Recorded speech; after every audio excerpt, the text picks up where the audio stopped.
You're listening to The Functional Founder with Themi, a podcast for owner-operators ready to build high-performance teams, handle growth with confidence, and scale without burning out. It's great to have you here for the first episode of The Functional Founder. I'm Themi, founder and director of LabWorks, entrepreneur, and certified business coach. I'm here to help founders lead their businesses forward by building teams that work, and I'm basing it on my own experience. This isn't theory. I've tested it all firsthand and sometimes by accident, but always moving forward and sometimes even failing forward. I've stories to prove it. You'll hear the stories about the businesses I'm currently leading, sharing the good, the bad, and the ugly.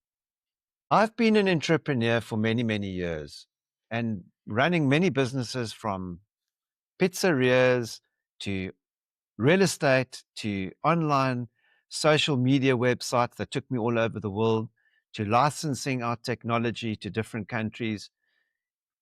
I must say, I think I've done quite a bit in my life. And then I got involved in business coaching entrepreneurs because I had a business coach in London.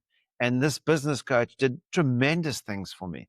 It helped me take my business to the next level. It also helped me think a little bit differently about how to grow businesses. And when I got back to my country, I was looking for a business coach to help me, and I couldn't find one. So I got involved with business coaching, really to help other entrepreneurs grow their businesses because I knew what it did for me. I did that for more than 10 years, only to find out that I was getting a little stale because I wasn't, if I can say, I wasn't eating my cooking anymore. I was helping entrepreneurs, and I found I was falling into the coaching trap, the business coaching trap, which is to become theoretical and to throw theory at people. And that's certainly not the way I like to be coached. And I decided to delve back into business again, really roll up my sleeves and get involved in building businesses from the ground up again. And I'm here to share those real stories with you as we grow various businesses. At the moment, I'm growing a home services brand that incorporates the renovation of swimming pools, gel coating and fiberglassing, flat roof waterproofing, and also roofing, which is proving to be an incredible challenge, but also very exciting. We're looking at acquiring other businesses too in that space. So very exciting stuff. And I'm yet to share a lot of those areas with you. But I do find from coaching entrepreneurs and also falling into that trap myself, there is a thing called the founder's trap. Can your business survive if you are not there? So running my businesses for so many years, I've realized that in order to take it to the next level, I need to build a business that can run profitably without me so that I don't have to be doing the low hourly activity tasks that are not rewarding to the high growth activities of the business. I should be focusing on the high hourly activities that could be growing the business. But how do you do that? Because the founder's trap says that we can do it best. Us entrepreneurs, we've got such a wide range of skill set. And when we decide to focus, man, we can outperform probably many people in our business. Then we tend to think that we can do it better. And we fall into a trap thinking that we can do the admin, the marketing, the operations, the sales, the technical side of the business or the IT side of the business, like CRM systems and software, the strategic development. And I could go on because we wear so many hats that eventually I've seen businesses just collapse because the owner falls into a trap, which is the founder's trap. They believe that they just can do everything themselves, and if things don't run according to their standard, they go back, get rid of people, take over that again, and that can cause incredible burnout. So I was recently away for 2 months. I enjoyed a lovely family wedding in the Mediterranean and spent some really good quality time there. We probably had our best season ever with me not being there. So am I the one holding the business back? Not quite sure, but I could be. So it's really stepping away sometimes to be able to see the business from a distance, because when I got back again, I had new ideas. I had new ways of trying to grow the business again. I'd rested my mindset because being an entrepreneur, we're throwing a lot of things at our business and we're trying to make it work. And that can be very exhausting. So I find with the founder's trap, if you can test yourself and ask yourself the question, if I step away from the business for 2 to 3 months, will the business thrive or will it start declining? Because, our business gets dependent on us, of course. And if we build it that it gets dependent on us, it doesn't operate without us. It needs us there all the time. And I found that with coaching many entrepreneurs that just don't have the ability to break through that barrier of growing a business that works profitably without them, building teams that can operate without them, creating environments for teams to perform, putting the systems in place, and building operations that delivers consistently. And when I say deliver, it delivers value consistently. This podcast is built for business owners who are ready to stop spinning in circles and start building something that really lasts. Each week, we'll cover core pillars from defining your vision, building A players, setting prices that protect the profit, and creating team cultures that perform.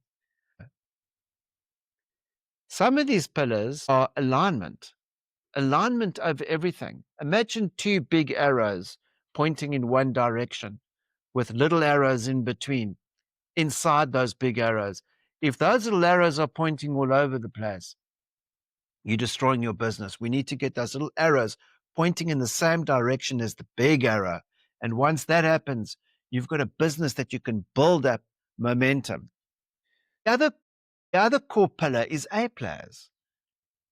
A players drive results in your business because we hire to elevate. A players thrive with clarity, with feedback, and with challenge.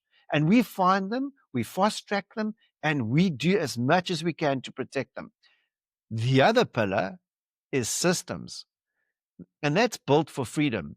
We try and extract ourselves as the entrepreneurs that are doing everything in the business. Remember, sometimes people associate systems with too much structure.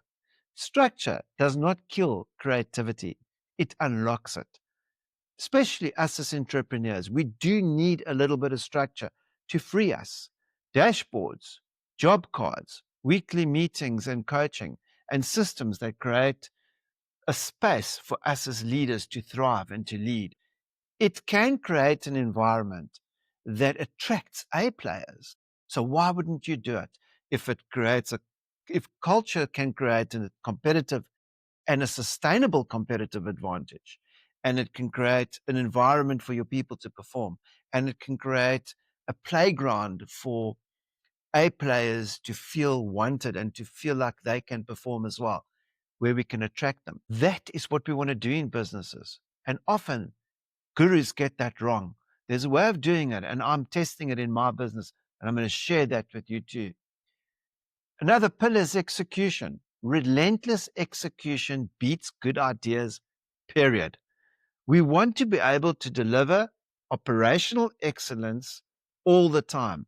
Delivering value to our clients must be built into our DNA of our business. And if implemented correctly, it can take your business to the next level. So, in summary, execution eats potential for breakfast. Another key pillar, often neglected by a lot of leaders, is emotional intelligence. What does it mean? EQ is a business skill, it's something that you can develop. It isn't soft, it is a strategic way of approaching your leadership, your team. We coach it, we model it, we use it to lead under pressure. Another key pillar is accountability. Accountability drives growth. No one is above the scoreboard, specifically in our business, not even me. Accountability is baked into every layer of our business. Another key pillar that we often discuss is automation. I have a passion for that because it's part of leverage. It's building something once so that you don't have to do it again, building the machine and then diving into it. We don't keep solving the same problems. We build businesses that run without us. Automation is key. Another key pillar is marketing. Marketing must be measurable. We need to track our leads. We need to understand what our quote to conversion is. What is that percentage? We need to job our projects so that it's profitable. We need to understand what the return on ad spend. Otherwise, it's like being in the dark and shooting and not knowing where that bullet is going.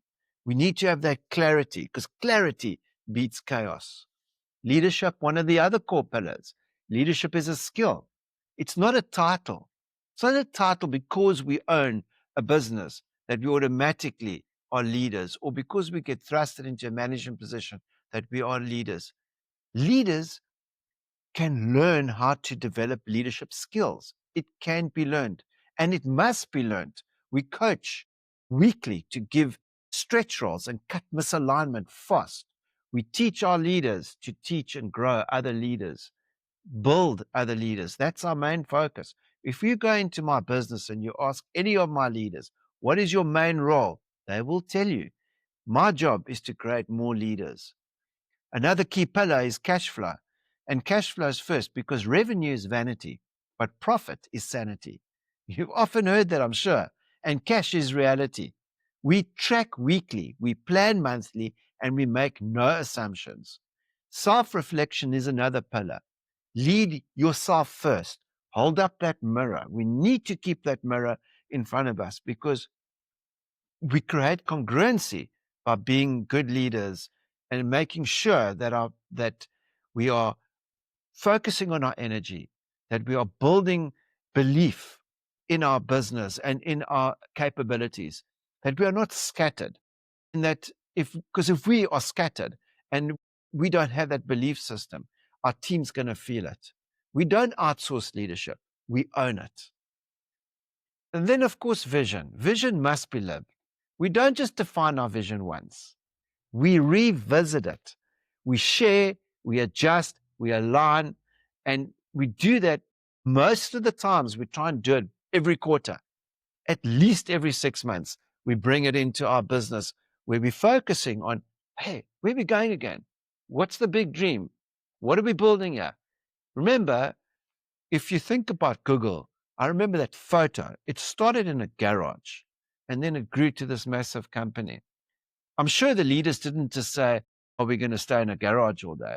They must have pushed the boundaries and expanded the vision consistently because that's what we do. We try and follow that angle.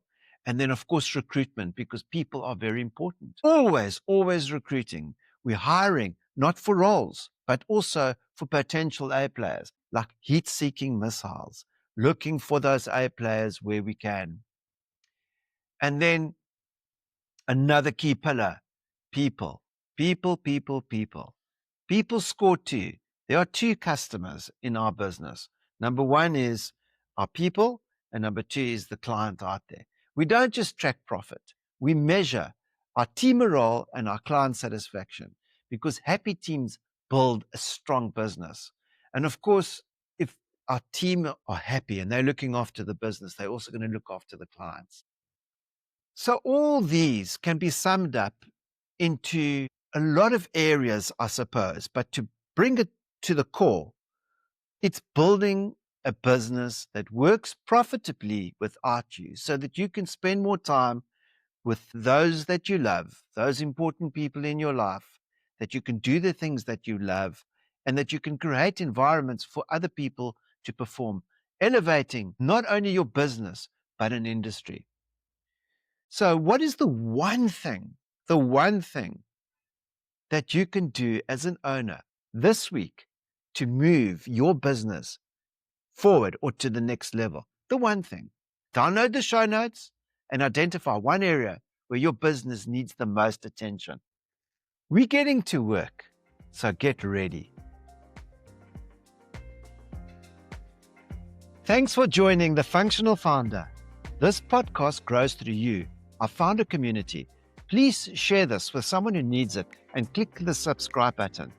That way, more people can join us. Even better, please write a review. It really makes a difference to grow a community of founders who support each other. Remember, if other founders can build functional and profitable businesses without burnout, then so can you.